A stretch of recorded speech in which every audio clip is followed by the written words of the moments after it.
So I was like, well, wow, is it possible to make a human language that is truly original, that doesn't have any bearing on languages as they have existed so far?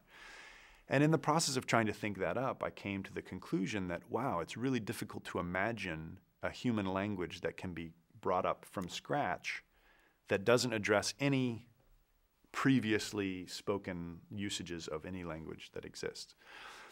And of course, these are all things that I'm writing about and drawing little characters for.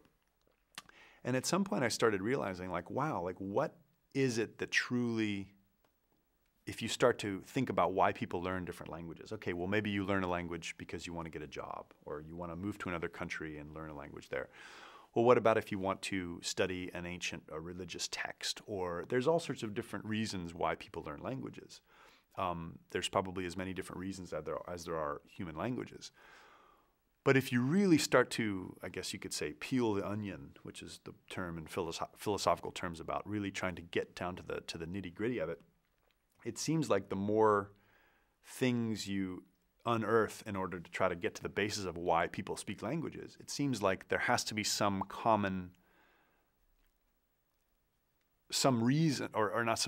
underlying currency that unites all speakers of all languages, not only all speakers of all languages, but of all living things.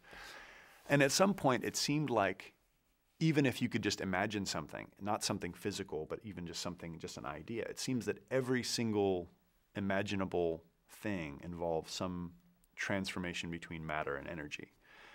And it seemed like energy truly was the common ingredient that united all of existence, whether imaginable or fictional or real or whatever. So with that in mind, it seemed like, well, the basis for a truly original language would have to involve the principles of energy manifested through a morphology that took into account that energy and then made it so that the words were not just abstract mappings of reality. You know, that's a light over there, that's a boom over there. These are very active kind of deliberate assignings of meaning to things that humans have been doing for many hundreds of thousands of years.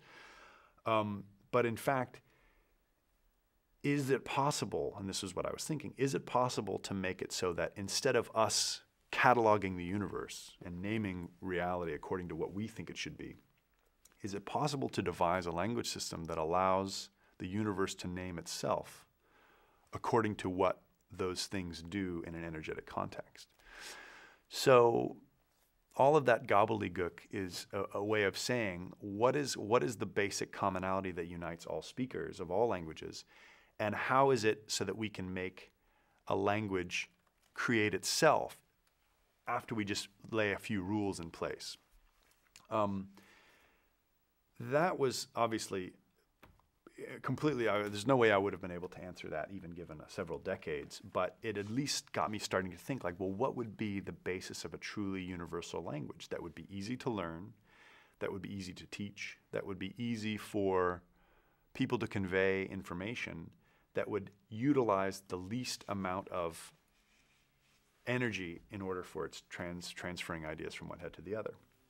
Because if you look at all of human languages, they're abstractions. But some languages are more abstract than others.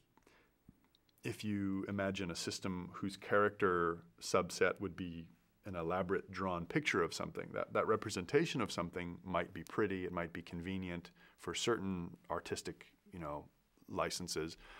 But yet, if that word is too hard to convey, either has too many syllables or too many strokes, then that word is not going to be used. It's gonna favor, I think it was Zipf who coined Zipf's law, who basically stated that words that have the higher degree of usage in a language are in fact characterized by a smaller syllable, or they use a smaller number of syllables.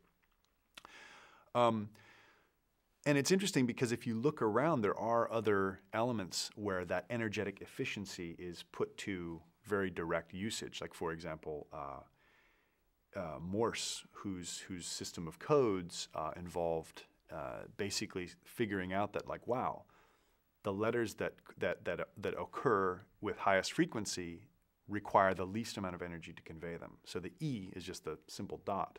whereas the X or the Z is like, I don't know, I'm not familiar with my Morse, but a couple of long dashes and a couple of short dashes. So the idea being that what is it about a language that can convey the most amount of information with the least amount of energy? And I started realizing that that's kind of an interesting context from which to develop a fully fledged language system. Which isn't to say that I expect someday people are going to take Berlitz courses in the energy language and they're going to be, speaking it amongst their, your children's children will speak the energy language. I don't make any such proclamations, but I think that if you learn some of the rules or some of the morphology of how words are going to be derived into reality in this language, it can perhaps help you to understand a new way of looking at reality and a new way of thinking about thinking and speaking about speaking, which goes back to some of the most basic ideas that philosophy and linguistics address, like what is the nature of meaning and how can meaning be optimized. If ESP worked, I guess that would be the most efficient language, but there's kind of pretty basic stumbling blocks that prohibit that from being reality. The idea of me just thinking something and then you being able to have that in your head. Short of ESP, there's human languages which involve the abstract set of symbols that you can have rendered into your head by me either writing little notes and marks on a piece of paper or just speaking a string of phonemes that you can put into your head and then you suddenly get what I'm trying to say. But like I said, those are abstractions. And I'm not claiming that the energy language will be absent any abstractions because it has to have abstractions. But my point is that abstractions should be minimized and made to be as minimally abstract as possible. So in linguistic terms, there's a language called mentalese, which is literally the language of the mind. I think it might be a philosophical term as well. And this is literally, have you ever had the experience where you have a dream and you wake up and you try to describe it to someone and you're like, yeah, and then there was this guy, but I guess it was was it a dog? And then there was this, and you start to, and just the process of trying to remember what was what by putting it into a like a post-mentalese form, it's a little bit confusing because it didn't happen to you in language that you remember, but it might have been just raw data. So the taking of that raw data of an idea from one person and putting it into the head of another person or persons with the minimal number of energetic steps is the goal of the energy language.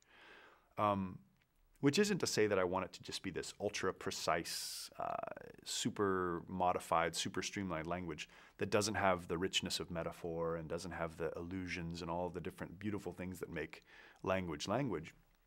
But it should, at the very least, address the basic needs for speakers to convey information to each other with the minimal number of steps as possible.